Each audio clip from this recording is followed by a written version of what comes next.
Okay, well, thank you very much. Kumusta kayo mga kaibigan, kababayan at kapatid ko po dito sa Malaysia, dyan po sa Pilipinas, and sa iba-ibang parte ng mundo. Ito po si Nico Fabian once again nandito sa programa natin Nico The Real Talk with Nico. And today is Tuesday and July 28th. As promised, I'm going to cover itong, I will bring you live ang Senate session today wherein ang opposition will be making their contra sona speeches. No?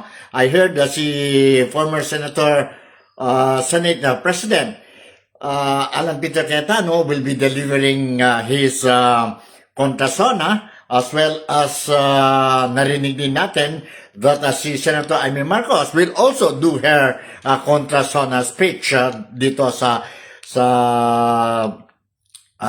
Senate. And I was made to understand that they're going to start at 4 o'clock, but unfortunately, and very lucky po, no?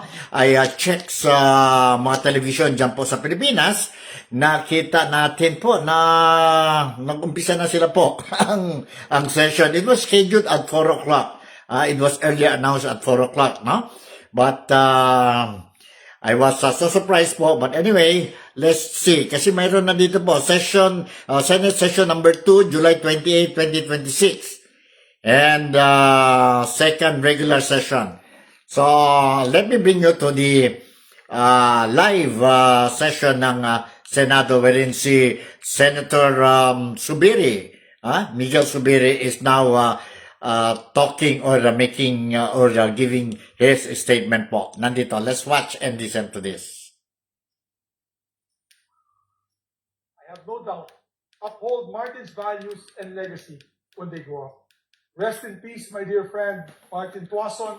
Maraming salamat sa serbisyo na binigay nyo sa ating bansa at sa industriya na iyong tinatago. So, thank you very much, Mr. President, and I hope that we can adopt with everyone as an offer of this measure. We will truly miss the presence of Martin here in the Senate. I would remember that he would regularly visit us to share his thoughts about the law that he was actively participating in, the Self-Reliance Defense Posture Law, and being an expert in defense and manufacturing. So we will truly miss his presence here in the Senate. So we recognize the gentleman from Bulacan, Senator Joel. Yes, Mr. President, this is just a very short manifestation of support in agreement to what already been stated by our dear colleague, Senator Mig Subiri.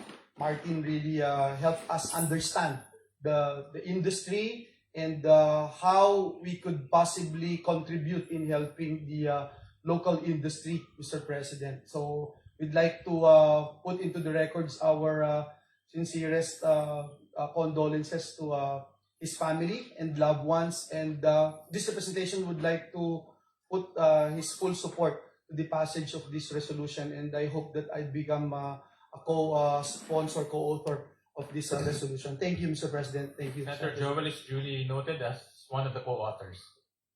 We recognize the gentleman from San Juan City, Senator J.J.R.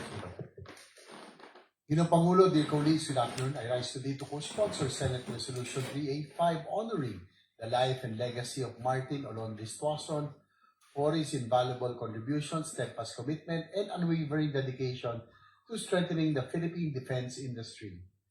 Mr. Tuason was a dynamic leader, and under his helm, Armstrong Global Defense Incorporated expanded its global presence and made its indelible mark in both the commercial and defense sectors, earning recognition as a major player in the Philippine defense industry.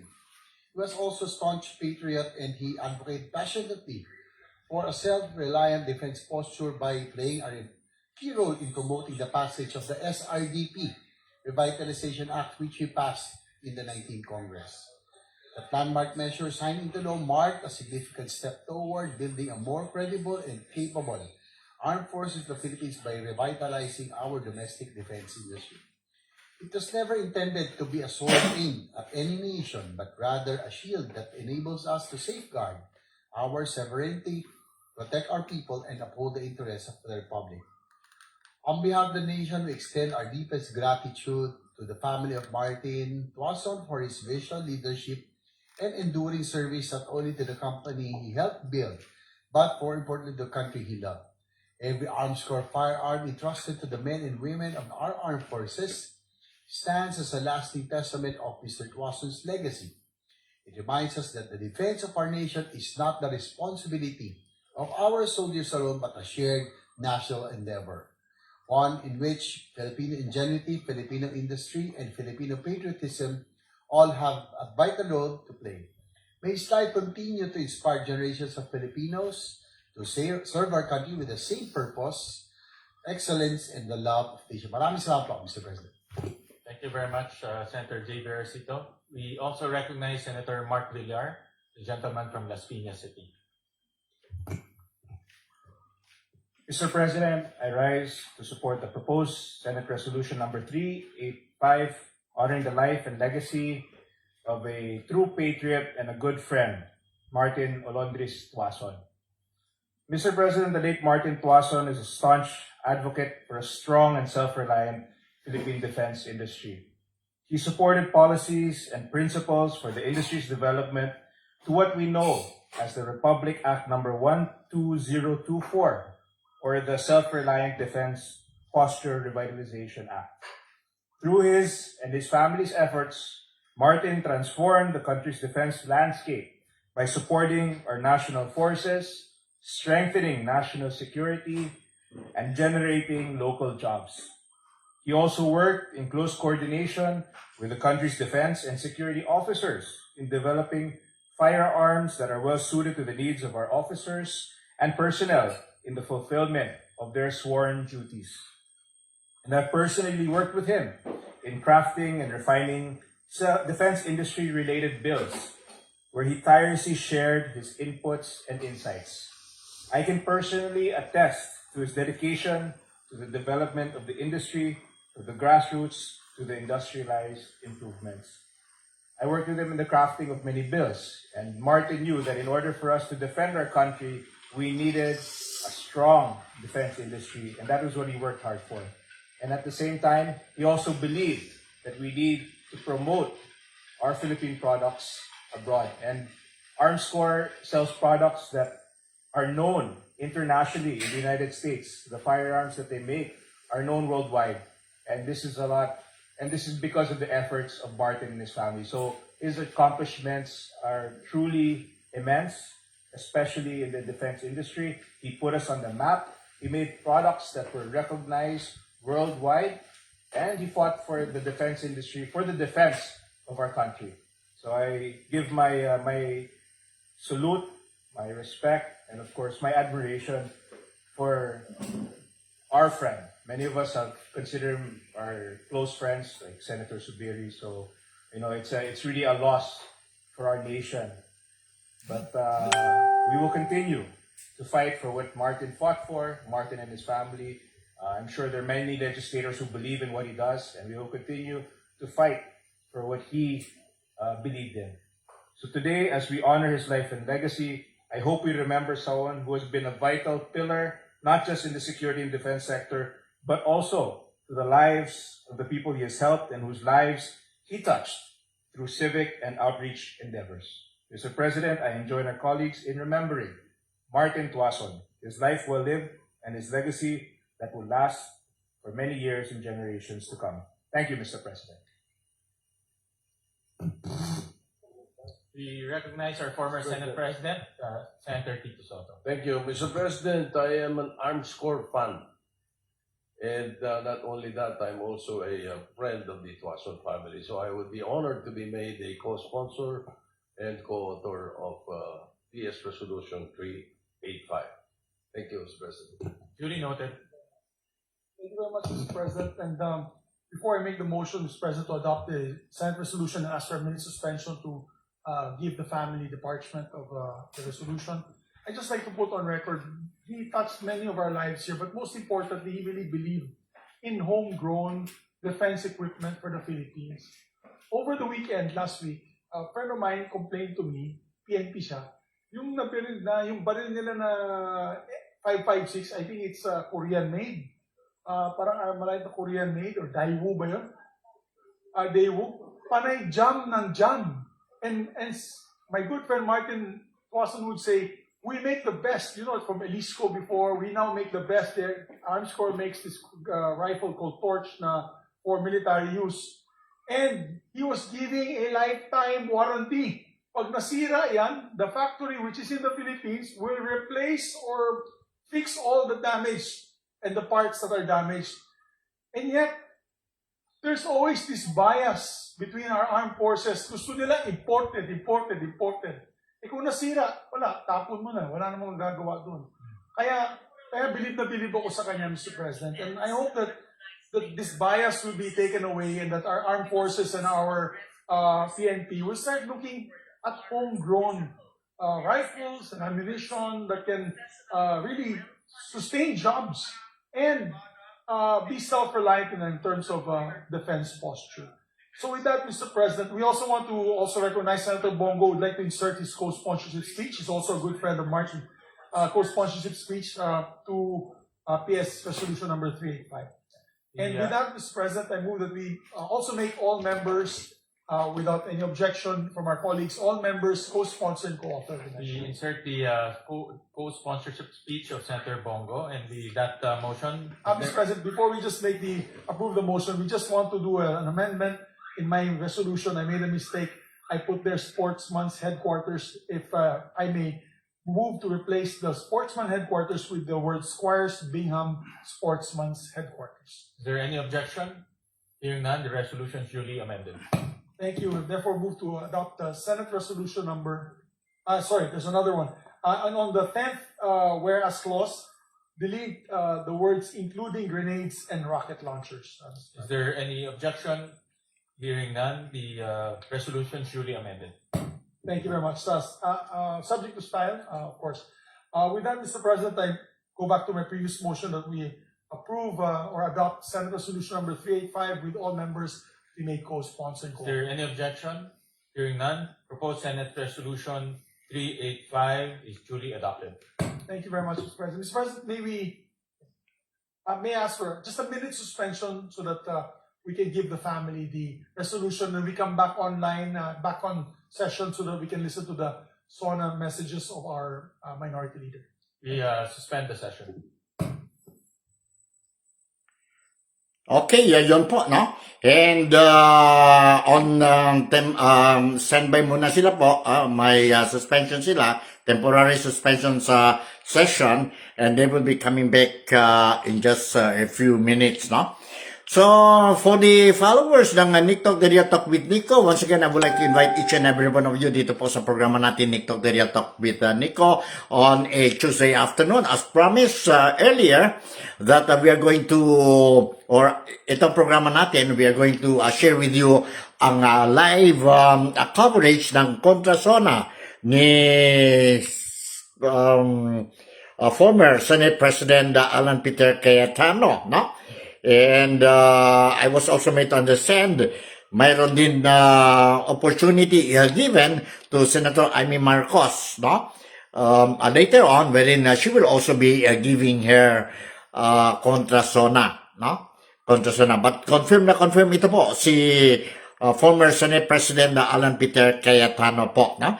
Kay Senator Amy Marcos, let's see po. But this is what I heard this morning. And late last night, I heard that she will also be giving a Contrasona speech po, no? During her, sabihin natin itong session nila ngayon on a Tuesday. And tomorrow, we will also again see the resumption of, ang resumption ng, sabihin natin, resumption ng impeachment trial of Inday Sara Duterte po. Inday Sara Duterte. And this time around po, it will not be in the afternoon, but it will be starting at 10 o'clock in the morning hanggang 3 p.m., no? After 1 hour break, then the senators, senator judges will change their head. From senator judges, they will now sit down as a senator in the regular session po, no? Regular session, which will start at 4 p.m. starting tomorrow po. So, may konting, sabihin natin, slight changes sa schedule ng impeachment trial of Inday Sara Duterte. So, what can we expect from former Senate President Alan Peter Cayetano later on po in his contra sona? It is very obvious po by the word contra. Contra sona po is against or the opposite of ano ba yun? Contra kung sa English yun is what, Contra is the opposite or what? No? So, we will see. In the meantime, meron tayo dito po ang picture taking nila ngayon. Let me show you po. So, nandyan na po si mga senator, si Ontiveros, Sapia, Carmel Bongo, meron din tayo si Zubiri, Soto, Mark Villar, Amy Marcos, Alan Peter Cayetano, Joel Villanueva, Ruben Padilla, and Ejercito po. Ejercito. So, yun po. So, after the photo session po, they are going back they will resume ang session, and we will have the opportunity to hear ang kontra sona ni, sabi natin, ni Senate President or former Senate President Alan Peter Cayetano. Kontra po, against the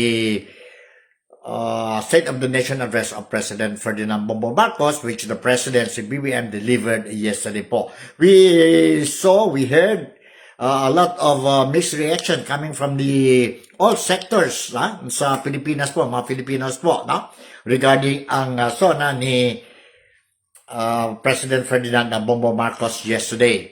And correct me if I'm wrong, but based on what I saw, what I heard, what I read, majority of the Filipinos po, not only dyan po sa Pilipinas, but also Filipinos here in Malaysia, in Sabah in particular, and also Filipinos, overseas Filipinos elsewhere abroad, Majority of them are not happy with the report or annual report of President Ferdinand Bongbong Marcos yesterday. A lot of Filipinos were expecting that si President Ferdinand Bongbong Marcos will really touch on mga measures, measures, mga developments, latest updates tungkol sa flood control projects po, tungkol sa corruption sa Pilipinas po, especially yung flood control project and other corruption activities carried out dyan po sa Pilipinas. Unfortunately, involved po ang elected officials natin, elected politicians natin po. That when I say elected politicians, it means senators, it means congressmen, it means cabinet secretaries, undersecretaries, assistant secretaries, top government officials sa mga different government departments and agencies, And of course, the private sector, especially itong mga contractors natin po, especially those involved sa flood control projects, which the flood control project alone po, you just imagine, it involves more than 1 point something trillion of pesos po being stolen from the Filipinos po, ang taxpayers' money po, and that money went to irresponsible, greedy elected politicians natin po. A lot of names were mentioned. In fact, it was also alleged during the investigations ng Independent Commission on Infrastructure, the defunct ICI, the yet to be continued or resume ang Blue Ribbon Committee ng Senado po, there was also names mentioned. Even the President's name was mentioned, including the name of the First Lady, si First Lady Lisa Araneta Marcos, their son, now the Majority Leader of the House of Representatives, and I'm referring to Majority Leader Sandro Marcos, and many more po, mga congressmen. And Wala nangyari po. They are still free, enjoying life. And despite we heard a lot of things from the Marcos administration saying that last year na ito mga tao po, no? They will not have a happy Christmas po. They will not enjoy Christmas last year. Dumaan na lang po ang Christmas, ang New Year, Chinese New Year, Hari Raya, Valentine's Day, Holy Week. Hanggang ngayon po, nasaan yun po ang mga tao po. No? Instead, we are eager to see yon mga tao really from the very beginning, names were mentioned and mga evidences nandyan na po. No? What we saw is those opposition politicians very vocal on the flood control projects po. Sila pa yun po. Now, they are behind bars. They are behind bars po. And again, yesterday, President Ferdinand Bongbong Marcos once again repeated his empty promises mo, no? During the State of the Nation address. Grabe po. That's why the Filipinos, many Filipinos, I'm not saying all, but many Filipinos, especially dito kami po sa Malaysia, sa Sabah po, we are not happy. We are disappointed with the annual report of President Ferdinand Bongbong Marcos yesterday po. We are not happy po, no? He made a lot of empty promises, repeated na niya po. We heard it already, no? And maganda sana po. I would say, na-inspired din kami po sa speech ni BBM dahil maganda niya po, no? What he had done, he claimed that what the mga achievements niya po and ang mga plano niya po for the remaining days, weeks, months, years ni Ferdinand Bongbong Marcos before he will step down come 2028 as the 17th President of the Philippines po. But the problem is, salita lang yan po. Hindi namin nakita po. Na? We did not see, no? Kung lahat ang sinabi niya sa education, sa agricultural sector, sa how to protect the OFWs, ang presyo ng is natin, fuel, diesel, gasolina po, ang rice, the 20 pesos rice po, maganda ang salita niya po. How he reported it, maganda po. In fact, even the services ng LRT, ng train natin po, he was even saying na may mga plano na sila po hanggang Bulacan, San Jose, Bulacan po, no? And even ang rocket launching ng Pilipinas next year. Grabe po. But anyway, let's go back to the session sa Senado po. May we recognize the distinguished minority coordinator. We recognize the gentleman from Taguig City, our good minority leader, Senator Alan Cayetano. Thank you, Mr. Senate President, Majority Leader, dear colleagues. And before we start, may I congratulate also the Senate President for his speech yesterday. Akma talaga sa panahon. Thank you for reminding us to settle down. May we also remind you to settle down since you're still single. Mahirap yata yun, minority leader. Mahirap na masaya. Thank you, Mr. President. May I start by reading a verse from a prophet who is respected by Muslims, Christians, and Jews. Jeremiah said in Jeremiah 29:11, "For I know the plans I have for you, declares the Lord, plans to prosper you and not to harm you, plans to give you hope and a future." God talks about plans. Wala pong sino man sa atin ang magsasabi ng plans o plano na walang vision. Vision is contingent on actions. So siguro po sa privilege ng opposition at ng minority na magbigay ng kontrasona, napakalaga po na meron tayong isang bagay na pagkakasunduan bilang mga Pilipino, which is a common vision. But in Jeremiah 29:11, when God says He will give us hope and a future, the plans comes from Him. But if we choose our own plans, or if we choose the plans of the devil, the reverse will happen. We will not have hope, we will not have a future, and instead of prosperity, we will have harm. Many, many times in the 1980s, I asked my dad about politics, about government, governance. Minsan tinatanong ko, bakit marami kang kaibigan sa oposisyon? Bakit marami kang kaibigan sa media? Bakit ganyan ang debate sa batasan pambansa? Ano ang issue ng Marcoses at ng Aquinos? Not knowing that two of them will be my colleagues today. Not knowing that we will have a President Aquino and President Marcos much later. But there was always a common thread in the answer of my father when I would ask him questions. He would say, para sa inyo to, para sa mga kabataan to, kayo pag-asa, para sa next generation ito. It is in that spirit that when I read the Bible and see the Father's heart, the relationship of a father and a son should be the relationship of leaders of a country, leaders of a province, leaders of a city, leaders of a barangay with his constituents. So payagan niyo ako, Mr. President, na ipagpatuloy itong conversation na to na tawagin nating kontrasona sa pamamagitan ng pagtatanong ng isang anak sa isang ama at pagsasagot ng isang ama sa kanyang anak. So, syempre po, ang unang tanong nung bata o nung anak, Tay, Tatay, Dad, ano po ba ang state of the nation? Syempre po, sasagutin natin siya, Anak, ang state of the nation ay isang paglalahad ng estado o kalagayan ng ating bansa.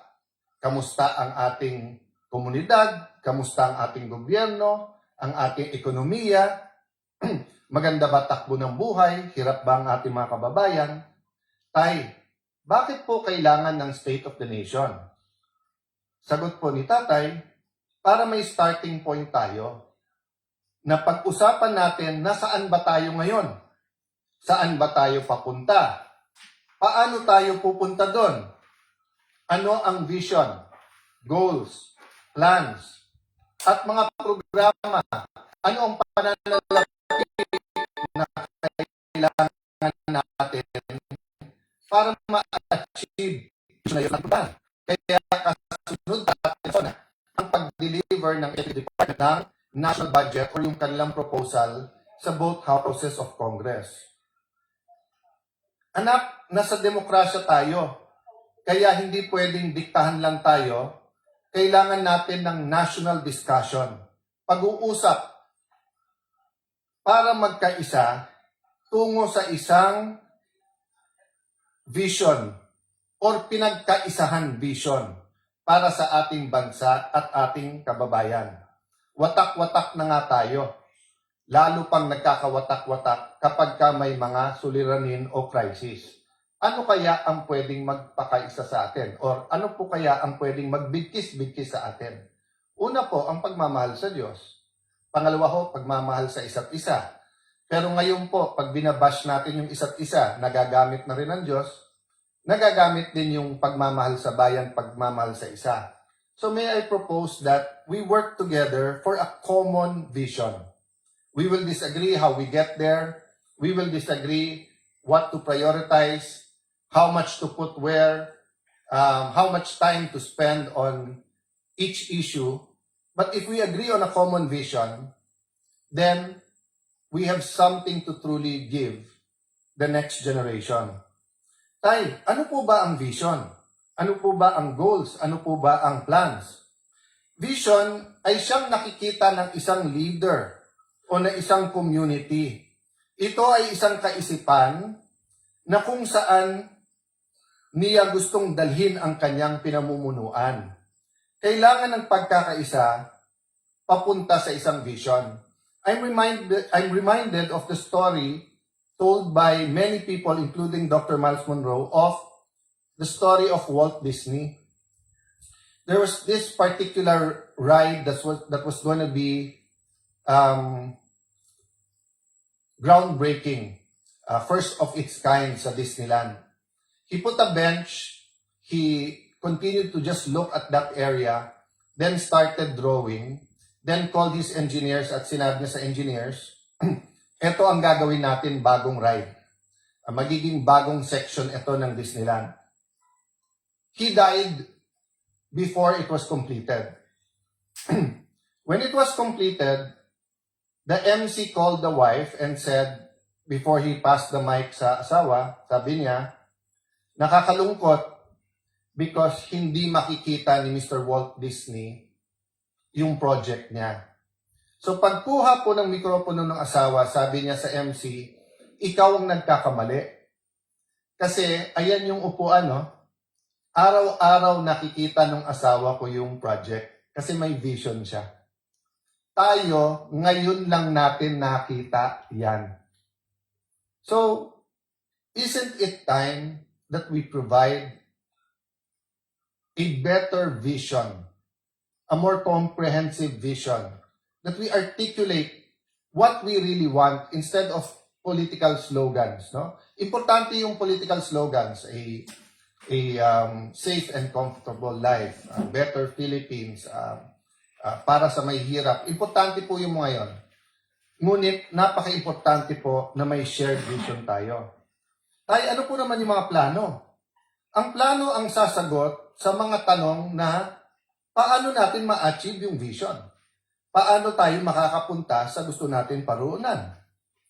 Ang plano ay dapat may mga goals. At ang goals ay dapat nababase sa kakayahan at potensyal. Huwag tayo gagawa ng goals na hindi naman kayang i-achieve dahil pambobola lang yon. Pero wag na din nating maliitin ang ating mga sarili. Wag nating sasabihin okay na yung grade na 75 kung kaya natin ng 80. Wag nating sabihin okay na yung 80 kung kaya natin ng 85.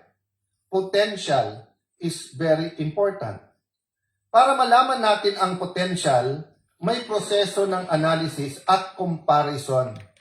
Kailangan natin maikumpara sa tamang paraan ang ating bansa na ikumpara sa mga mauunlad na bansa at sa mga bansa na ka-level natin. Tulad ng Singapore, Thailand, Vietnam, Malaysia, at mga bansa na mas maunlad sa ating katulad ng Japan. Of course, ngayon sasabihin natin Korea, but once upon a time, baliktad yung storya. Balikan po natin yan. Tay, magbigay ka naman ng halimbawa. Anak, tignan nyo yung GDP per capita natin in current dollars. Ng 1970, ang Thailand ay 197.1, ang Vietnam dahil gera doon 67, ang Philippines ay 200.9. Ng 1980, ang Thailand ay 708, ang Pilipinas ay 767. Never mind Vietnam, they were still at war, it was 46. 1990, 1,559.1 ang Thailand, 803 na lang ang Pilipinas, dumoble na. Mula sa pantay lang ng 1970, in 20 years, doble na. In the year 2000, tumaas din tayo from 800 to 1,050.8, pero tumaas din ang Thailand ng 2006. 2010, 4,973, tayo 2,162. Hindi ko na isa-isahin yung mga bansa, pero tignan nyo po. Sa ngayon, Thailand, 8,056. Pang 87 sa mundo. Pilipinas, 4,170. Pang 119 sa mundo. Vietnam, 5,066. Pang 101, pang 111 sa bansa. Pero tignan nyo po, 1970, 67, 1980, 46, 1990, 98, hanggang 1990, $100 lang ang per capita nila. 2,404. 2010, it was 1,600. Pero ngayon po, nasa 5,000 na. Malaysia, 13,000. Singapore, 98,000. South Korea, 36,000. Japan, 35,000. Tay, ano ba ang estado talaga ng ating bansa? What is the state of our nation? Ang estado, anak, ng ating bansa, ang ating bansa ngayon ay dumadaan sa kahirapan. Mahirap, anak, mahirap. Mahirap, ngunit malaki ang potensyal. Mahirap ngunit may dahan-dahan na pagbabago. Mahirap ngunit malaki ang potensyal. May mga pagbabago ngunit puno ng pagsusubok. Puno ng pagsusubok at ng peligro. Hirap ang mga namamasadang tricycle at jeep, mga riders. Hirap sa taas ng presyo ng diesel at kuryente. Hirap ang ating mga magsasaka. Mga anak ng magsasaka, ayaw na po nila maging magsasaka o farmers. Hirap po ang mga estudyante, marami rin pong tumitigil sa pag-aaral. Hirap po ang ating mga OFWs kasi tumaas man ang presyo ng dolyar, labis din tumataas ang presyo ng bilihin at ng kuryente sa ating bansa. Kaya malaki din ba ang potensyal ng ating bansa? Malaki ba ang potensyal ng Pilipino at Pilipinas? Nako anak, siguro sa buong mundo baka Pilipinas ang pinakamaganda potensyal. Bakit po? Mayaman at maganda ang ating bansa. Pag-usapan natin pinakamataas na bundok. Pag-usapan natin ang pinaka-humble na plains. Pag-usapan po natin ang dagat, ang ilog. Pag-usapan natin ang kahit anong mineral, ginto, pilak, nickel. Pag-usapan natin langis, natural oil. Meron po tayo. Pag-usapan naman natin ang Pilipino. Sabi nung iba, natural resources natin ang number one blessing ng Panginoon sa atin. Hindi po. Ang Pilipino ang number one blessing sa Pilipinas. Napaka-adaptable ng Pilipino. Dalin mo sa Middle East, dalin mo sa Ukraine, sa Europe, Southeast Asia, Africa. Tinitingala. Gawin mong nani o yaya, nagiging pangalawang nanay. Gawin mong aid sa dentistry, mas gusto pa siya kaso dun sa kanyang dentist. Yung mga nurse natin, lalong hinahanap kaso sa mga doktor. Yan ay sa Japan man, yan ay sa London or sa Amerika. Napakalaki ng potensyal ng mga Pilipino at napakagaling natin sumunod sa batas basta't tayo'y nasa abroad. Tay, ano po yung peligro? Anak, ang number one na tinuturo parati sa amin ay ang edukasyon ay ang great equalizer. Yung aking ang ama ang bisa, anak, lahat ng iiwan ko sa inyo, pwedeng mawala, pwedeng mawaldas, pwedeng nakawin, pero ang edukasyon na nakamtam mo, walang pwedeng magnakaw sa iyo yan. Pero bakit ko sinasabi may peligro? Unang-una po, yung sa problema ng pagkabansot or yung pong sinasabing stunting. Sinasabi na hanggang 25% or 1/4 po ng Pilipino ay nasa endangered ng stunting. Naging bisita po ng Pilipinas ang Pangulo ng Singapore at naging privilege po ng Taguig na maging bisita dahil may proyekto po sa ospital ang kanilang isang foundation, Temasek, at napakaganda ng mga teknolohiya. Pero nagulat po kami sa speech ng Pangulo ng Singapore. Sabi niya, kasi ito'y isang finance person, magaling sa negosyo, magaling sa finance. Sabi niya, sa lahat ng nakita niya sa gobyerno, ang pinakamalaking return sa tao ng isang bansa ay yung first 1,000 days.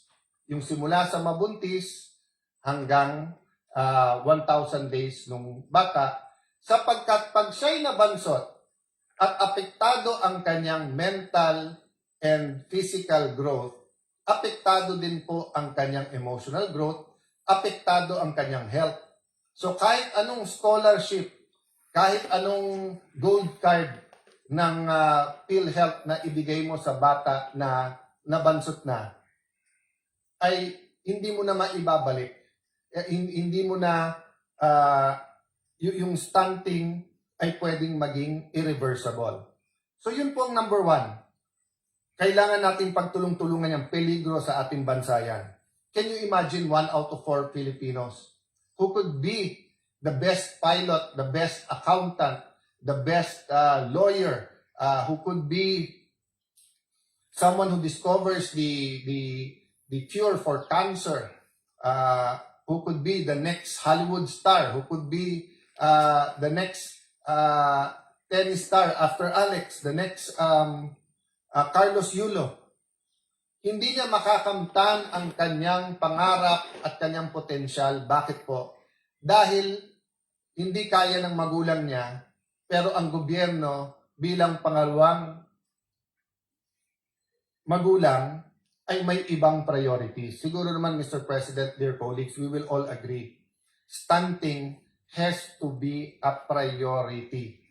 We keep doing the same thing and expecting different results. Mali po yun. Mga suliranin sa ating education system. I recognize every single person, our Secretary of Education, Secretary Angara, our colleague Bam Aquino, every single person here, Ate Pia, Tesdaman, Joel Villanueva, lahat po, siguro isa-isahin ko lahat ng senador dito. Of course, committee chair din ng Education Committee who did a great job, si Senator Win Gatchalian. Lahat po tayo ay may contribution sa edukasyon. Pero ano sabi ng EDCOM? Yung K-12 na dapat 12 years, 7.5 years lang. So, ang sinasabi natin sa buong mundo, K-12 kami. So, akala nila 12 years ang education natin. Hindi po, 7.5 lang. So, una ang forma, kaso sa substance. Sinasabi ko po to, dahil peligro po to. Kahit anong pagbabago ng curriculum, kahit anong dagdag ng mga gadgets, kahit anong modern equipment, kahit anong taas ng sweldo ng ating mga teachers, kung punong-puno ang classroom at half day, at 7.5 years lang sila, para tayong K-8, kulang pa, bitin pa ng 0.5. Total outstanding debt out of now is 12.79 trillion at the end of 2022. The debt increased by 45% to 18.55 trillion as of the end of 2026. Bakit po ito peligro? Yes, numbers lang po yung utang at depende din po ang utang sa ratio niya sa GDP. Pero ang problema po, dahil sunod-sunod ang problema at mga problema, whether it's man-made or outside our control, since the pandemic in 2020 till now, nasa lugar na tayo kung saan hindi tayo basta't makautang. So yung ibang bansa, nung dumating yung Israeli, Iranian, US conflict, nakautang, nakagawa ng mga programa. Tayo, dahil nga sa laki ng utang, yung fiscal space kung pag-usapan, ay problematic na. Hirap din po ang ating mga magsasaka. Kanina lang po, yun po ang pinag-uusapan dito. Senator Pangilinan, Senator Loren, Senator Aimee na may puso talaga sa agriculture. Kaya kung sino man ang magsasabi sa atin na okay naman ang takbo ng ating agriculture, let's agree to disagree. Kasi I think in the last 40 years, I'm not blaming only this administration, we haven't figured out how to really modernize, how to bring back the enthusiasm in agriculture, how to make it really a good business that people will go into farming. Actually, maraming mayaman na pumapasok sa farming. Pero yung mahirap na farmers, umaayaw sa farming. So, isang problema talaga yung kapital. The share of agriculture, forestry, and fishing sector to the GDP steadily declined to its lowest point of only 7.9% in 2025. Agriculture's share in the total workforce has steadily declined 26.99% in 2016. 10 years lang, 8 years lang po. In 2024, it was only 20.61% as the economy shifts towards services and industry. Maganda naman po ang services at saka industry. Pero nakita natin yung problema ng supply chain. Nakita po natin yan nung pandemic. Kailangan ng isang bansa na sinyaman natin both sa lupa at sa forest, sa bundok at saka sa dagat. Kailangan we learn to be self-sustaining and produce our own food. Agricultural workers are also receiving the lowest wages among economic sector. Poverty incidence remains high among agricultural workers and farmers, 27%, and fisher folk, 27.4%, based on PSA data of 2023. Parati kasi tayong nagdi-disagree, kaya napabayaan ang agri. Diba? Marami po talagang magaling sa Pilipinas, diba? We really disagree with many things. So, ang napabayaan yung agree. Mr. Senate President, do you agree? Mas mahirap ang maghanap ng trabaho, pero nahihirapan na po ngayon ang ating mga trabahador. Lahat po ng may trabaho, especially kung daily wage earners, hirap po talaga. Kasi we have a minimum wage, we do not have a living wage that the Constitution envisioned. The Constitution envisioned a living wage. What is a living wage? Sapat sa sa tirahan, whether yan ay rerentahan o hulugan, sapat sa pagkain sa buong pamilya, 3 beses man lang sa isang araw, at ang Pilipino ay mahilig magmerienda. Sapat sa anak na gustong mag-aral, sapat sa panggastos sa medical. So, it is simple life. But a living wage, malayo po tayo sa living wage. Sa Amerika po, maraming silang sinasabing mahirap. Pero doon po, maging driver, maging waiter, maging security guard, nakakabili po ng bahay, nakakapag-aral, nakakabili po ng kotse. Ang taxi driver po sa Singapore, tanungin mo, saan nagbabakasyon? Bihira niya sasabihin ang minsan Thailand, minsan Japan, pero karaniwan sasabihin sa inyo, London, Germany.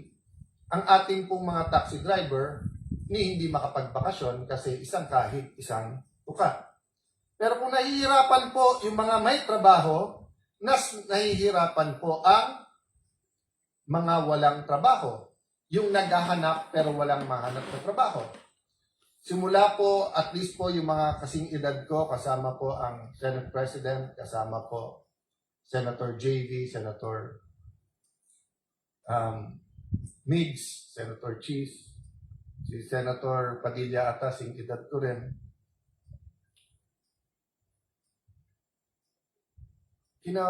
Namulat na po kami na may OFWs.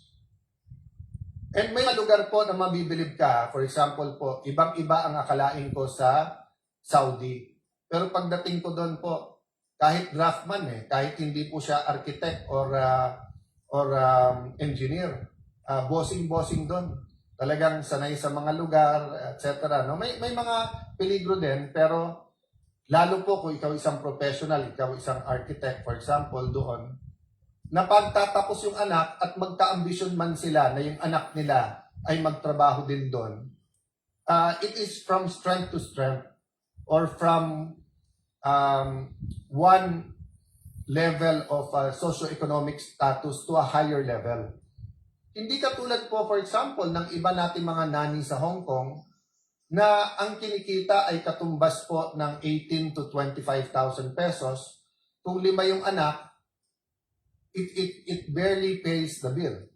So malamang po yung asawa OFW din. So malamang po yung anak kay tita or kay tito or kay lolo o kay lola tumitira at lumalaki. At ang problema, dahil nga sa poverty, hindi rin po nakakatapos yung iba. Second generation sila na OFWs, pero hindi tumaas ang antas ng trabaho at ng kita na inaasam-asam nila. So ang tanong ko, Mr. President, going back to vision, can we not have a vision, whether it's 5 years, 10 years, 20 years, where a Philippine president can say, at this year, there will not be any more, let's say it's 2026. Wala bang pwedeng magsabing in 2041 or in 2050, yung totoo hindi bola. O in 10 years, wala ng Pilipino na OFW na napilitan lang mag-OFW dahil walang trabahong maganda sa Pilipinas.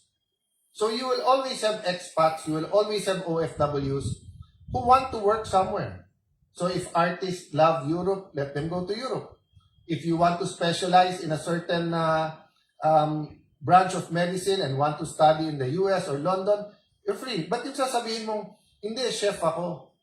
So may nakausap kami sa Singapore. I think ang sweldo doon is between 70 to 110,000. Semi-fast food pa yon.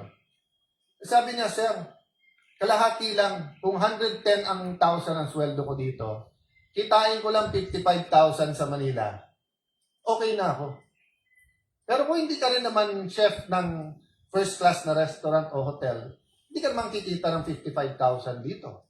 So napipilitan siya mag-abroad. At pag tinanong mo bakit, hindi para sa sarili niya.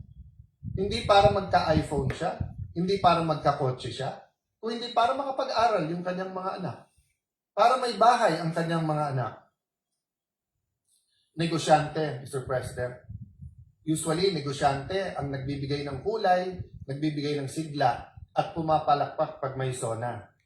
Pero yung sunod-sunod na problema, some we under our control, some hindi. What is not under our control? 2022, patapos yung pandemic, nangyari yung conflict ng Russia at Ukraine, may mga inflation na nangyari. Flood control, in a sense, it's under our control because it could have been stopped, pwedeng hindi, or how are we handling it? Iran, US, and Israel, it's not in our control, but how we reacted is up to us. Nauna pa yung Senate Yung sa ating protect at ang ating Senate President nagpatakbo nun, yung uplift, sumunod na lang yon. So we could have reacted faster and better. Having said that, nandyan na yan, how do we prepare ourselves to not only be active, proactive, but to really achieve what we can achieve through our potential. Hindi yung pwede na. So tay, tanong nung anak, sinong may kasalanan? Well, anak, madaling magturo. The easiest thing to do for the opposition is to point at the administration. The easiest thing to do for the administration is to point to the secretaries. Secretaries can point to Congress, which they sometimes do. We sometimes point to them because it's the implementation. The local government will point to us, and then to the national government and the local government, and the national government will point to the businessmen. So, ang daling magturo. Pero siguro, anak, for the sake netong state of the nation at paano tayo magkakaroon ng common vision, sabihin na lang natin ganito, parati naman merong kasalanan, pero ang pag-usapan natin, sino may responsibilidad. Kasi maaring hindi mo kasalanan, pero may responsibilidad ka pa rin. Diba? So, those not involved in the flood control are still responsible na ayusin natin ang bansa at tanggalin ang corruption. Those not walang kasalanan dahil tumaas ang presyo ng diesel, dahil may problema tayo sa fertilizer, dahil byproduct siya ng natural gas. Hindi natin kasalanan yun. Pero may responsibilidad tayo sa mga jeepney drivers, taxi drivers. Sa ating small businesses, all around the world, same statistic, halos. Sabi po natin dito, and I think the Senate President cited this during his opening of the session yesterday, 99.63% of establishments are micro, small, and medium enterprise, contributing 66.97% to job generation and 40% to our GDP. Pero anong number one problema ng negosyo sa ating bansa? Dagdagan ko pa, problema ng gusto magnegosyo, may magandang idea, masipag, matalino. Pero ang problema, walang kapital. Pag tinanong ng gobyerno, ang gobyerno, saan kami kukuha ng kapital? Sasabihin bangko. Hindi ka naman basta pautangin ng bangko Land bank nga Nasa batas na nga na magpautang sa magsasaka. They'd rather pay the fine than magpautang sa mga agribiz na maliliit. Kung wala ka rin isasanla sa bangko, wala ka rin titulo ng lupa o wala kang sasakyan, wala kang mga ari-arian, sasabihin sa'yo, diyan ka sa pawn shop. Sa pawn shop, bukod sa mataas ang interest, may isasanla ka pa rin.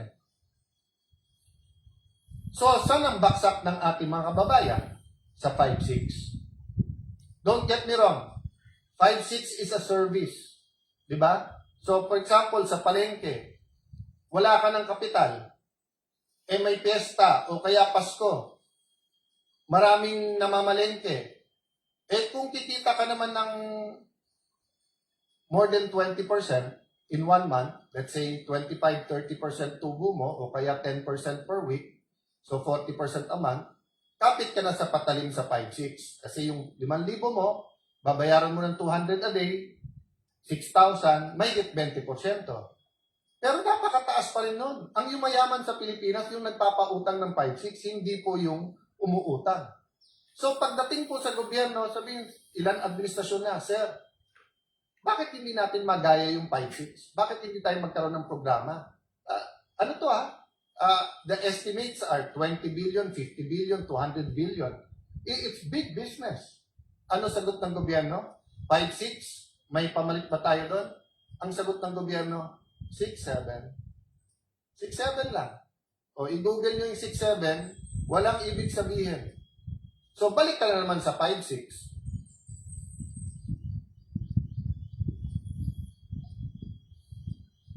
Children in conflict with the law.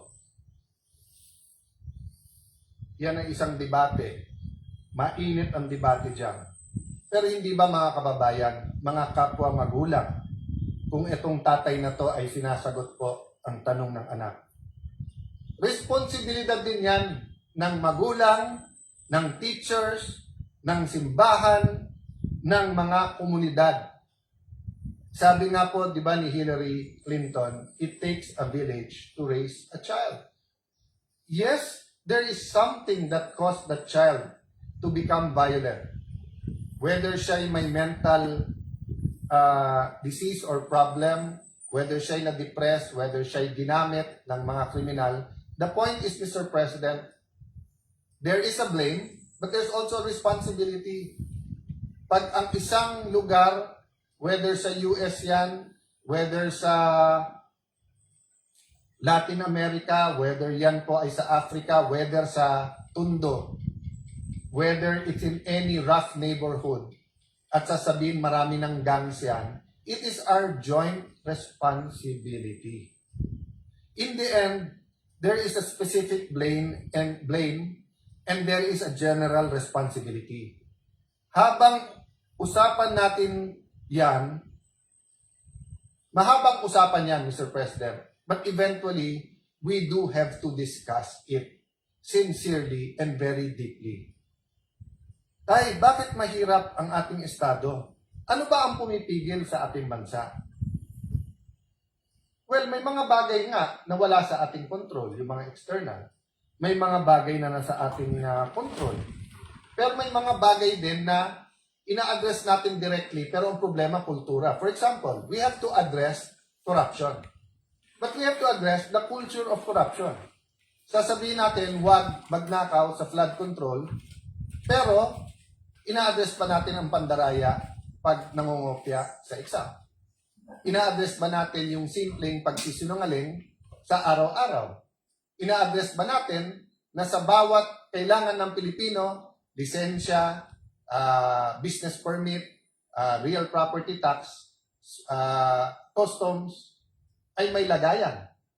So, the culture of corruption continues to lay hold. And as a Christian, I believe there's a spiritual aspect to that battle. There are spirits that control, diba, that are principalities and authorities. Kaya sabi sa Bible, you have to bind, then you have to occupy. Hindi sapat na mawala yung iba't ibang scam. Kaya nga palaki ng palaki ang scam sa ating bansa. Policies ay nagpapahirap din sa atin. Nabanggit ko na kanina yung K-12. Mukhang tama si Senator Jinggoy Estrada. Tanggalin na natin ang 1 o 2 taon sa senior high kasi K-10 na 10 taon na nag-aaral ang bata na mas kompleto ang gamit niya ay mas mabuti kaso sa K-12 pero 7.5 years lang ang pinapasok ng ating bata. Another example, ang bata ngayon karaniwan sa highly urbanized ay half day. Sabi niya, Tay, Ang ganda naman ng tinuturo ng aming mga teachers. Magagaling naman ang aming mga teachers. Yung nasa mga religious schools, parochial school, Christian schools, yung mga nasa madrasa, Brother Robin, no? Sabi, maganda naman tinuturo sa amin eh. Maka-Diyos. Anong problema? Hindi po kung ano tinuturo nila, kung anong nakikita nila. Children learn by what they see, what they experience, not by what they are taught. So, Mr. President, that's a lesson. Mr. President, that's a lesson to us. It is a lesson to us, Mr. President, that in everything we do, the children are watching. And they learn from that. So whether it's the internet, television, whether it's news, whether it's cartoons, whether it's video games, all of this influence them. So what's the solution? Maging klaro kung ano tama at kung anong mali. Diba? Kahit mapanood nila, pero nakita nila, eto, naparusahan dahil mali, matututunan nila mali. Pero Mr. President, pag nakita nila yung mali, nagiging tama sa matatanda, I remember in the 1980s, yung kasama ko parate, he was in the Marines and they were asked during martial law to lecture about not having colonial mentality. Ano po ang ginawa nila? Nagtuturo na ang local is as good as imported. And then kumuha ng sigarilyo, at the time, dito pa pinapasok yung sigarilyo, kinuha Blue Seal. So, yung mga tinuturuan, hindi matuto. Mr. President, pumunta ka ng Hong Kong, Singapore. Sabi ni Senator Pia, pati sa Thailand. Napaka-liberal na nga sa Thailand dahil ang cannabis ay pwede, pero ang vape hindi. I think kay Senator Win Gatchalian, ang ating Senate President, without an S, sorry. Ang halimbawa, ang nagsabi na may nagpakita ng statistics, I think that was 3 years ago, na despite being heavily regulated, hindi na re-regulate. Halimbawa, sa Baguio City, inulat mismo ng City Health Office na may 350 menor de edad ang nahuli dahil sa pag-vape sa loob ng 1 taon. Ayon din sa isang survey, isa sa bawat 7 kabataan Pilipino na edad 13 hanggang 15 ay kasalukuyang gumagamit ng vape. Nakita din na malaki ang tinaas ng paggamit ng vape ng mga kabataan nitong mga nakaraang panahon at mas marami ring kabataan dahil dati namang hindi naninigarilyo ang nagsisimulang gumamit ng vape. Tay, ano naman yung issue sa PhilHealth? Ay nako, pabayaan na natin si Risa Antiveros, si Senator Bongo, si Senator Pia Cayetano, si Amy, at lahat ng iba, si Senator JB, na napakahaba na ang diskusyon doon. Pero ito lang ang sasabihin ko sa iyo, anak. 20 years ago, more or less, or more pa, maybe more than 20 years ago, nagkaroon ng programa ang Thailand. Magbayad ka ng 100 baht, libre na lahat sa ospital. Ngayon, 30 na lang. 30 baht, libre lahat. Ba't hindi po natin magawa yun? Ganun lang kasimple. Medyo humaba na yung speech ko, anak, kaya hindi ko nababasahin yung statistics ng health. Ay, pinapanood ko ang Pangulo kahapon, bakit unang-una niyang binanggit ang flood control? Ganyan ba ka-importante yung issue na yan? Bakit una niyang binanggit? Anak, biggest issue of the year yan eh. At pinakamalaking skandalo sa corruption in our history. Anak, importante ma-resolve yan. Anak, importante malaman ng taong bayan yung tunay na nangyayari, anong ginagawa, anong pwedeng gawin, anong reforma ang pwede. Anak, dapat kasi bumalik ang tiwala sa leaders at sistema. Pag yan ay hindi binanggit at hindi inayos, lahat ay suspect. Anak, napaka-importante, madapa man ang isang bansa, ay siya'y bumangon. So, in other words, genuine reforms. Symbols matter, anak. Pag may mga skandalo na tumatama sa isang bansa, may isa o dalawa na bukod tangi dahil nagiging simbolo. Either simbolo kung paano ni-resolve ng isang bansa at paano niya nilampasan ang corruption, or simbolo kung paano nanatiling nakadapa ang bansa at hindi makatayo. So sana anak, we will find the strength and wisdom to conclude the investigations to hold people accountable, but also to put the genuine reforms. Isang simpleng example lang, isang simpleng suggestion na binigay ko sa DPWH na 2 beses tinanggap ng secretary pero mukhang hindi ginawa. Ordinaryong cellphone, kunan lahat ng projects para makita kung may ghost o wala. So 1 year later, the problem is hindi pa kumpleto yung data. Pero wag ka mawalang ng pag-asa, anak. Walang bansa sa mundo nang hindi dumaan sa corruption. At walang bansa na umunlad na hindi niya kahit papano na-address ang corruption. Tay, bakit ba pinilit mo na dito tayo sa syudad tumira? Kasi anak, dati at least sa probinsya may makakain ka. Ngayon, dito sa mga syudad, lalo sa Metro Manila, libre ang uniforme pag nag-aral, may scholarship pagka college, pagka single parent, kapag ka PWD, pag senior, may regalo, may cash gift, meron pang minsan mga giveaway. Dito anak, may internet. Mr. President, in 1980, 1/3 lang ng Pilipino ang nakatira sa urban. 2/3 ay sa rural. And we know around the world, mas maganda ang ugali ng mga nakatira sa rural. Mas may sense of community, sense of camaraderie. Mas may malasakit sa isa't isa. Pero napilitan ang mga kababayan natin sa rural. Bakit po? Go to certain parts of France, of UK, even the US, Canada. Rural, pero may kuryente, may tubig, may ospital, may eskwelahan, may internet. Sa atin hindi. Pag sinabi mong urban, sigurado po yan, mayaman. Pag pumunta ka ng rural, mahirap. Ang problema, ang mahirap sa rural, pag pumunta sa urban, mahirap pa rin.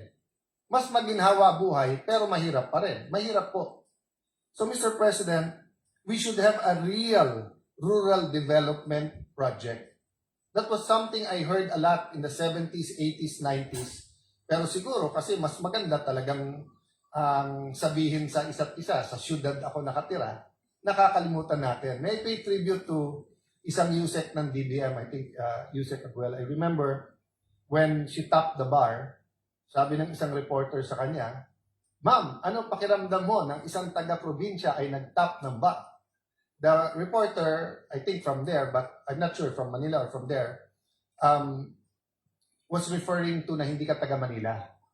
Kasi dati, karamihan ng top 10 nandito sa Manila, Manila Law Schools. Sabi po niya, "Excuse me, Baguio is a city." So hanggang ngayon po sa atin sa Metro Manila, pagka hindi ka sa Metro Manila or Metro Cebu o Metro Davao, or minsan taga Metro Cebu ka na, Metro Davao, ang dating sa atin sa mga Metro Manila, taga-probinsya kayo. Walang masama po maging sa probinsya. Ang problema po, bakit wala tayong rural development program? Which brings us to transportation. Mr. President, ako'y natutuwa nung narinig ko po yung additional trains at stasyon na sinabi in both zonas. Last year zona at ngayon. Pero bakit po, kung titignan natin ang national budget, kalye pa rin ang ating tinututukan. Tignan nyo po ang Laguna Lakeshore, yung ginagawa pong highway po dyan. Nasabi natin last year at umuo ang DOTR Secretary, umuo ang DPWH Secretary, na pag-aaralan nila kung lalagyan man ng kalye, lalagyan din ng tren. Pero wala akong nababalitaan magandang plano para sa tren na magkakabit ng probinsya ng Rizal, probinsya ng Laguna at Metro Manila. Napakasimple lang po niyan. Ginagawa na po yung kalye. Nire-reclaiman na po yung lake. Ganun din po ang Mindanao Railway. I have to speak because wala po dito si Senator Bato. Pero sa last year budget natin, inamin po ng DOTR kung lalagyan lang nila ng 10 bilyon.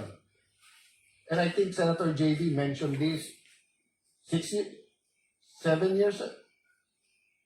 Well, basta bago ako mag-DFA or after ko mag-DFA, binabanggit na to. So nagka-problema sa funding sa China. Pero yung phase 1 po, ay pwedeng pondohan ng ating gobyerno. Bakit hindi? Huwag tayong pumayag na yung pagkakamali ng Metro Manila at ng ibang lugar sa Luzon ay maging pagkakamali ng Mindanao. Kasi unlike Visayas na grupo ng mga isla, ang Mindanao ay mas halintulad sa Luzon, pero mas mayaman sa Luzon. So sana naman po sa 2026 budget, may pondo na po ang Mindanao railway system regardless kung sino nagtatap ng survey sa Mindanao. Patapos na to, Mr. President. Makwento po kasi si tatay at si anak. Anak, malaki talaga ang potential ng Pilipino. Maabilidad kasi ang Pilipino. Tay, ano ba mangyayari pag na-realize natin ang potential? Anak, lahat ng komunidad, lahat ng lugar, lahat ng Pilipino ay makikinabang. E di tayo, ba't hindi natin gawin? Maraming dahilan, anak, pero isang dahilan, algorithm. Ngayon, para na tayong fraternities na nagrarumble. Na experience ko sa University of the Philippines, pag may rumble at may brad ka na nagulpe o meron kang gugulpihin, hindi na importante sinong tama at mali. Ang importante, protektahan mo brad mo. Sa ating national discussions, sa impeachment, sa flood control, sa iba't ibang mga issue, ang kampihan natin, masarap man kung mas marami kang kakampi, wala nang sanity eh. Algorithm. Parang fraternity, kahit mali, kampihan ka na lang. That's a problem, I don't know the solution. But what can I tell you, anak? Noong 1960s, we were second only to Japan. President Erap kept on saying this during their presidential election in 1998. So, ni-research ko yan. Meron palang World Bank study na nagsabi, ang pinakamalaking potential ay Pilipinas, ang pinakamaliit na potential, Korea, Taiwan, Vietnam. Bakit po? Dahil po sa mga gera at kondisyon ng kanilang bansa. Ang Korea, yung Korean War, pero dahil din sa sobrang winter doon. And this was 1960s. The technology was much less. We know about Taiwan dahil nga po sa revolution sa China. And we know about Vietnam that had a long war between the South and North at saka yung hilahan during the Cold War. But huwag na nating pangarapin na maging second tayo sa Japan, sa Asia. Balik tayo sa 70s, 80s. Vietnam, nasa ilalim natin. Thailand, kapantay natin. Mas moderno tayo sa Malaysia. Pero ngayon, sabihin nyo, whether infrastructure, whether tourism, whether manufacturing, kung ano-anong pag-usapan po natin, naiiwan na po tayo ng ating po mga neighbor. So anak, we have to get our acts together. Anak, hindi ko na isa-isahin Malaysia, Thailand, Singapore, Vietnam. Kung may pera tayo, puntahan natin. Kung wala, i-internet mo na lang pero makikita mo yung ganda. Pero anak, pinakita ng tatay ko to sa akin. With your permission, Mr. President, can I show the picture of Singapore in the 1950s? In the 1950s po, Singapore was a fishing village. Maraming potential, maraming maganda, pero wala po kasi silang natural resources. Tapos may problema sila with Malaysia, may racial problems. In fact, maraming taga Davao ang meron pong nani na galing po sa Singapore. Pero ngayon po, ano na itsura ng Singapore? Next slide, please. Next slide, please. At kahit anong indicator po, human index indicators, health, education, quality of life, safety, kung hindi number 1, number 2 ang Singapore. So madalas sabihin ng aking ama sa akin, anak, isipin mo, 1 generation lang kaya yan. Kasi iba sinasabi, 100 years, 200 years. Hindi, 1 generation. But you know, my good friend and brother in Christ, Jeremiah Belica, was here. The irony is we were in Singapore and we had a conference talking to Christians from all over the region. And pinakita niya tong picture na to or similar to this. Next slide, please. He showed this picture. Hindi niya nilabel nun, kaya hindi ko nakilala kaagad. And it wasn't so far ago. It was in 1996. Ito po ang itsura ng Bonifacio Global City. Next slide. Pinakita niya po ano na ang itsura ngayon ng Bonifacio Global City. In 20 to 30 years po, not only did a city rise from 5 million a year in 2009, na budget sa scholarship, 1 billion na ngayon. From a few hundreds to a few thousand, more than 50,000 scholars, between 15,000 to 80,000 pesos. From Fort Bonifacio, catering to mostly Metro Manilan, richer cities, yung nagtatrabaho dyan, in the last 10 years, napakaraming engineers, abogado, chef, na nag-graduate, mga professionals, dahil nga nag-rise up in less than 30 years. Next slide, please. President Pinoy saw the potential. So, this is just a comparison. Next slide. Ilan administrasyon ang sinubukan ibenta yung part ng FTI? 2012 po to. Ano na itsura ngayon ng Arca South? I was there last Sunday sa Landers. Dinala ko yung anak ni ate at mga pamangkin ko. Next slide, please. It's turning out to be, quite a beautiful development.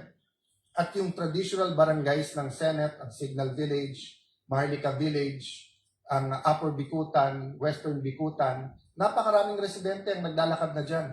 So, Mr. President, kaya po natin. I don't have time now and I don't have the pictures of how Cebu City, Mandaue, Davao City, Iloilo, Bacolod, your city, Mr. President, Valenzuela, Mandaluyong,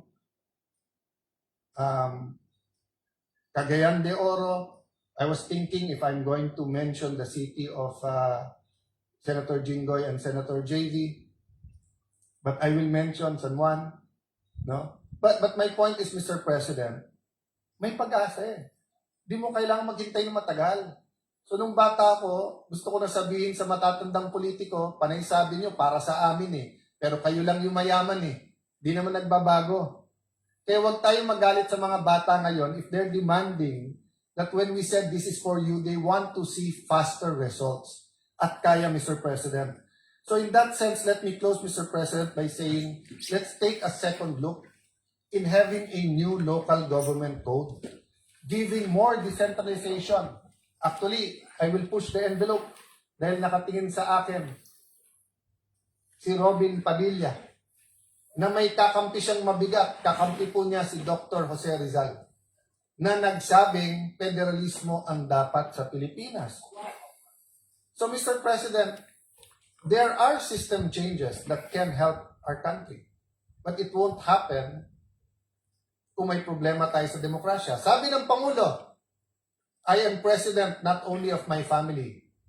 And it is worth yung palak na binigay sa kanya. But can we add, the president is also not only the president of the administration, he is also the president of the opposition. And respectfully, I believe that Senator Bato is fleeing unjustly because he cannot get justice. I believe Senator Jinggoy and Senator Marcoleta are political prisoners. And that in a bet, if it wasn't weaponized, they will be able to at least go out on bail. So, Mr. President, these are things that we should talk about as a Senate. Beyond politics, beyond emotions. Sabihin nyo na mali ako, but should they be allowed to attend the impeachment? Sabihin nyo na mali ako, and they're not political prisoners, but are they getting the justice? Pantay-pantay ba ang hustisya o selective justice po tayo ngayon? Mr. President, I don't know if there's a slide, but if there is, please put it on. So, ang huling tanong nung anak,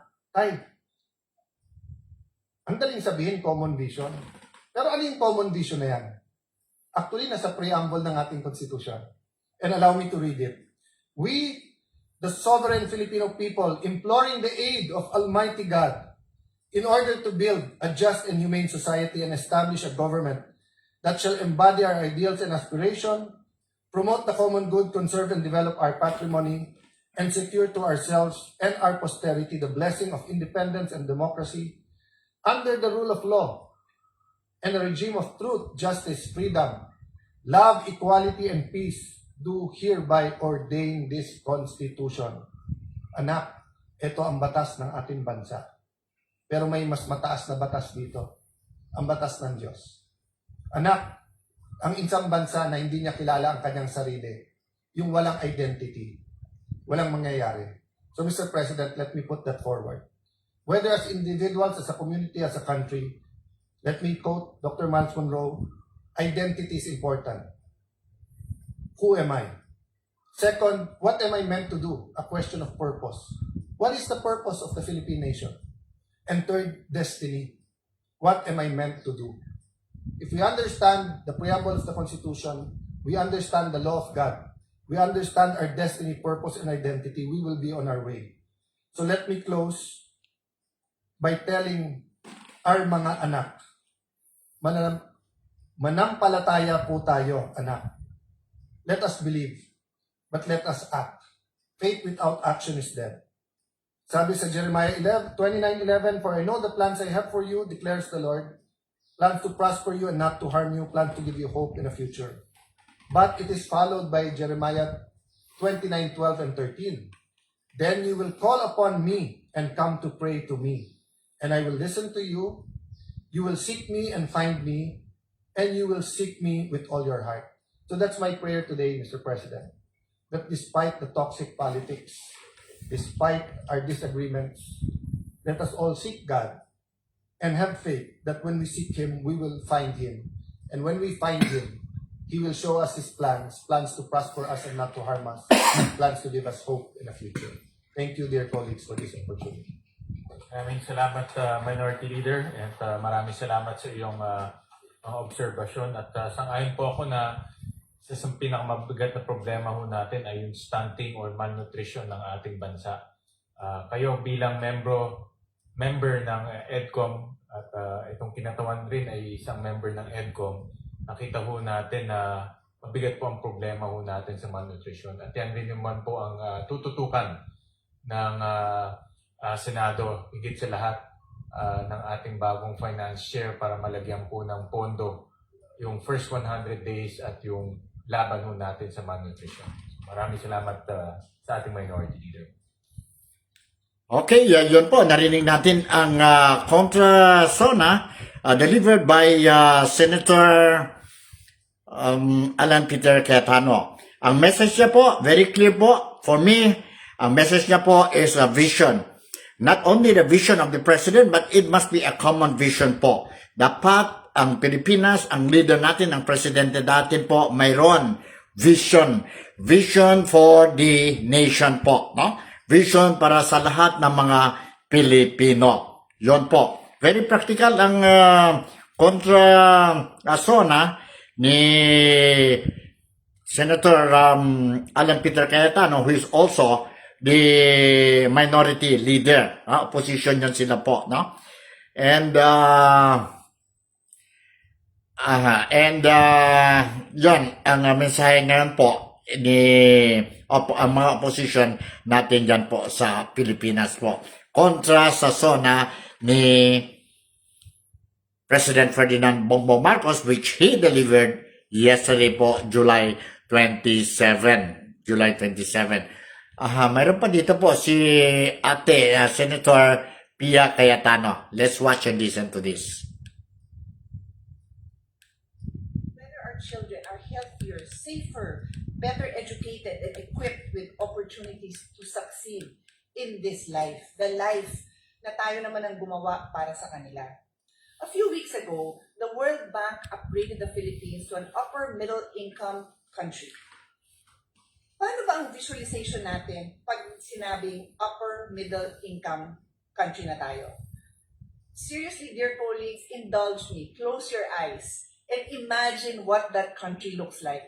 So I have more time to think about it, so I don't have to close my eyes, but really I challenge you. Di ba ang naiisip natin, blue skies, parks, happy family, right? That's always the vision. Happy family, grandparents, everybody healthy, parents that can provide for their children, 3 meals on the table, kaya umuwi ni tatay o ni nanay ng matinong oras na hindi naubos yung panahon niya dun sa traffic na 4 na oras na hindi siya makasakay dahil maayos ang transportation system, o kung sa probinsya man sila nakatira, meron man lang, katulad ng sinabi ni Senator Alan, may tren man lang doon, may bus, kung ano man, pwedeng mag-enjoy ng weekend. May mga sidewalk, bike lanes, park. Parents are watching their kids play sports or watching their kids perform in a concert. Diba yun ang magandang weekend? Tapos yung mga bata, kumakain ng masustansyang pagkain. At katulad na sinabi ko, healthy ang parents and grandparents dahil meron din silang health system na madali nilang ma-access. At pag holiday, pwedeng may handa. At guess what? Pwedeng umuwi sa probinsya na hindi ubos ang sahod. Dahil hindi ganun kamahal ang airfare na katulad ng dinadanas natin ngayon. Pero napakahirap ipagmalaki at ipaliwanag na tayo ay isang upper middle income country kung hindi naman ito nararamdaman ng karamihan ng mga Pilipino. Ano nga ba ibig sabihin nito? It means that the country has a gross national income per capita between $4,496, so 277,000 pesos, okay, to $13,900 or 860,000 pesos, reflecting the economic size rather than individual household income. So ito po ay national economic size. Hindi po to individual income. So when you look at the vast majority that are minimum wage earners, less than minimum wage earners, informal sector, hindi naman sila nandito sa income bracket na ito. This is merely an income classification. It is a way of grouping economies according to average income. It does not reflect the struggles of ordinary Filipinos, ordinary families, because this is our reality.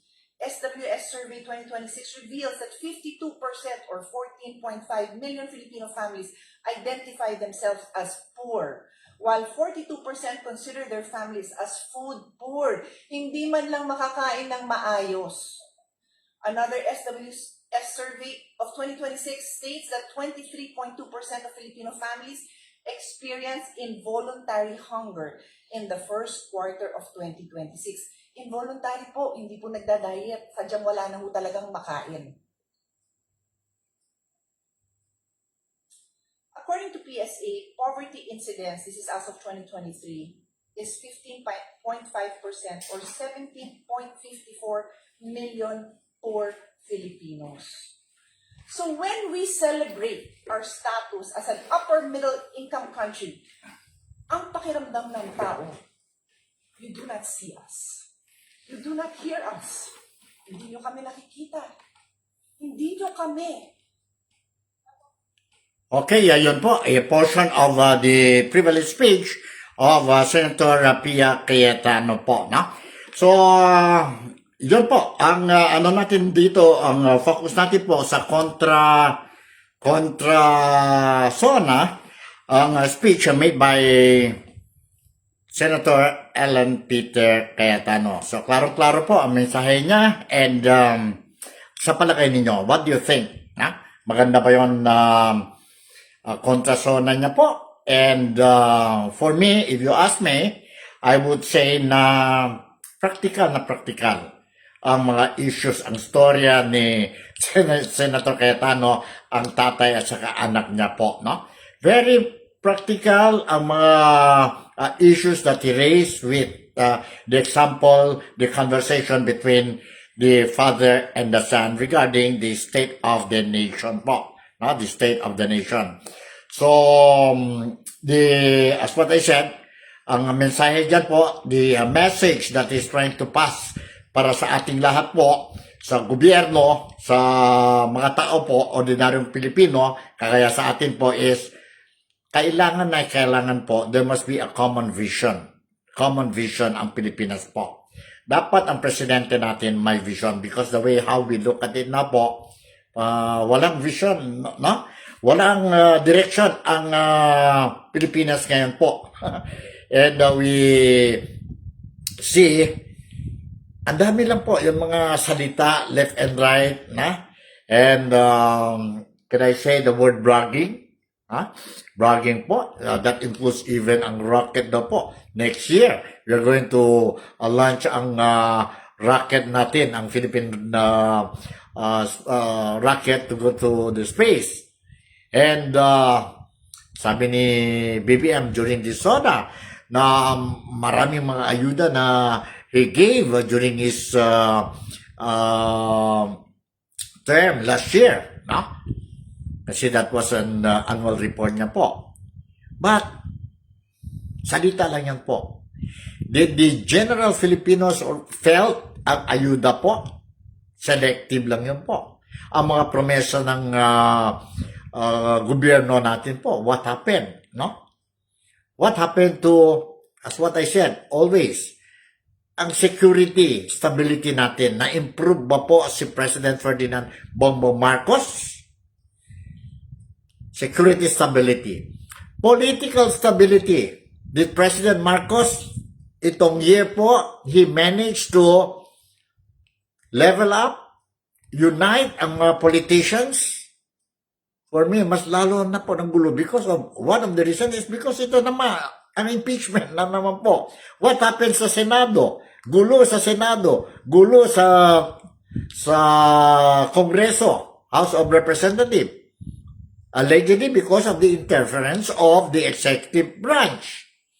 See? Hindi dapat mag-interfere. Kontrolado. Allegedly, the executive branch or the president is controlling. Is controlling both Congress, sa House of Representatives and the Senate. Because if you look at it now, what is happening dyan po sa Pilipinas, mga membro, majority of the members of the House of Representatives po, dyan, supporter ni President Ferdinand Marcos.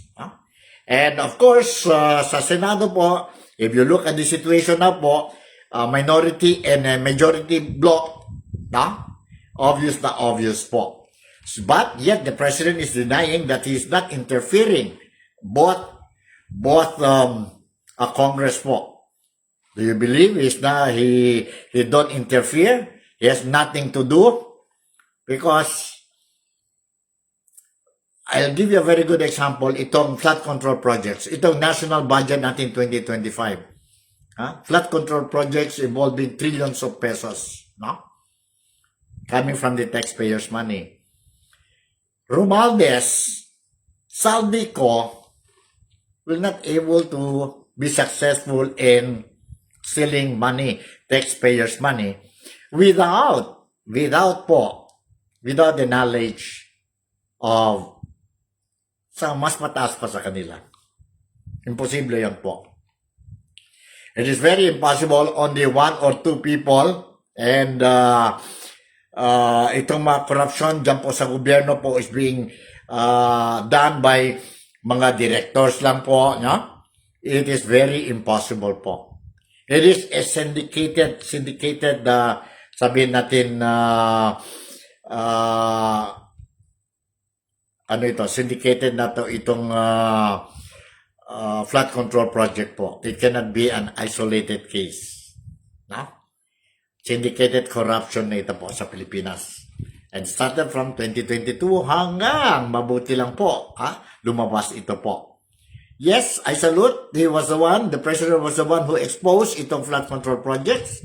Tapos sabi niya po, bakit if he has something to do with the flood control project scandal, bakit siya po mismo nag-expose? Kung totoo talaga ang presidente natin po, no? He has nothing to do with the flood control projects. Sana po lahat itong mga personalities who came out and said that they participated in the deliveries of luggages or maleta po. Sana ang presidente will give his full support para malaman talaga po ang involvement itong mga individuals mentioned. Mention po. That includes ang mga relatives niya, relatives ng presidente, ang mga political friends ng presidente po. Mention talaga yon, di ba? Narinig natin yun po sa mga numerous official statement made by the government po. So, yun ang sitwasyon sa Pilipinas.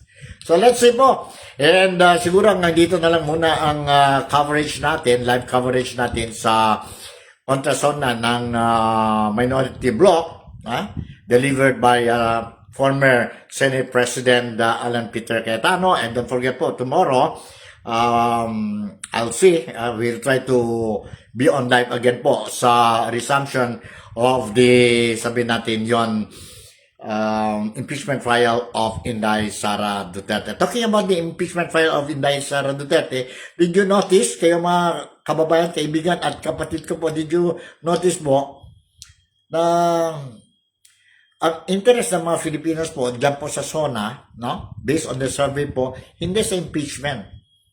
Ang pinaka concern ng mga Filipinos po yung corruption po. Corruption, pagkain natin, ang prices of commodities, tumaas na talaga po, no? But ang impeachment trial ni Inday Sara Duterte po is not that really concerned talaga. Although, yes, we want to know, continue ang impeachment trial ni Inday Sara Duterte. And let's see po, no? Kung lahat ba itong mga allegations kay Inday Sara Duterte, Vice President Inday Sara Duterte, true or not, whether she will be convicted or acquitted at the end of this trial po. So with this, once again, Silica Fabian would like to say thank you very much for making me a part of your day today. I hope maski paano, I managed to entertain you, I managed to give you ang mga importante notisya, especially ito kontra SONA ng minority bloc dyan po sa Senado. Again, good night. I'll see you tomorrow. And you take care. I love you all. Bye.